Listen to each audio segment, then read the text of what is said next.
સુરત શહેરમાં છેલ્લા ઘણા સમયથી આપઘાતની ઘટનાઓ ખૂબ જ વધી રહી છે.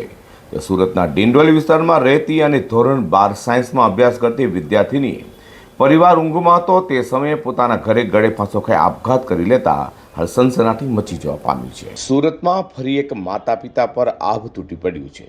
વાત છે સુરતના ડિંડોલી વિસ્તારની, કારણ કે ડિંડોલી વિસ્તારમાં વિદ્યાર્થીની આપઘાત કરી નાખ્યો છે.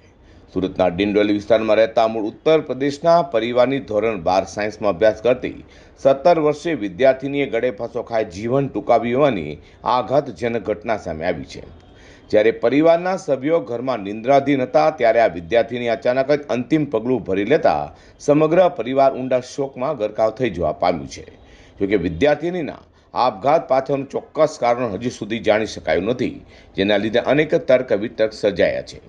બીજી તરફ ઘટનાની જાણ થતાં જ ડિંડોલી પોલીસ કાફલો સ્થળ પર દોડી ગયો હતો અને વિદ્યાર્થીનીના મૃતદેહને પોસ્ટમોર્ટમ અર્થે ખસેડી કાયદેસરની કાર્યવાહી હાથ ધરી હતી.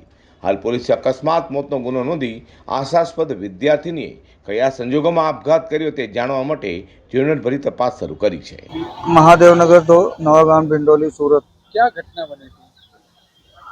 ऐसा तो नहीं, सुबह में सो के उठे सब नॉर्मल ही था। फिर सुबह में उठे तो देखे ऐसा प्रॉब्लम, जो भी प्रॉब्लम है माँ बाप को बताना, शेयर करना चाहिए बच्चे लोग को। कोई भी बच्चे का हो, हमारा ही नहीं, कोई भी बच्चे हो, माँ बाप को शेयर करना चाहिए कि हमें ये प्रॉब्लम है, तभी माँ बाप उसका सोल्यूशन निकाल सकते हैं। कोई आपको ऐसा कोई बात ही नहीं की थी?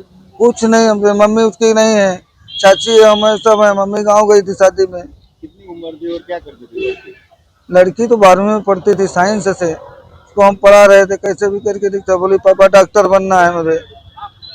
વધુમાં ગુજરાતમાં સ્કૂલ કોલેજ અને યુનિવર્સિટીમાં વિદ્યાર્થીઓની આત્મહત્યાની વધતી ઘટનાઓને ધ્યાનમાં રાખીને રાજ્ય સરકારે આદેશ જારી કર્યો છે.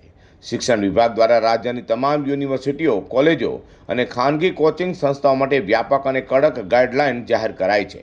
અંતર્ગત દરેક સંસ્થામાં મેન્ટલ હેલ્થ પોલિસી અમલમાં મૂકવી ફરજિયાત બનાવાઈ છે, તેમજ વિદ્યાર્થીઓ માટે કાઉન્સેલિંગ વ્યવસ્થાને મજબૂત કરવાની સૂચના પણ અપાઈ છે.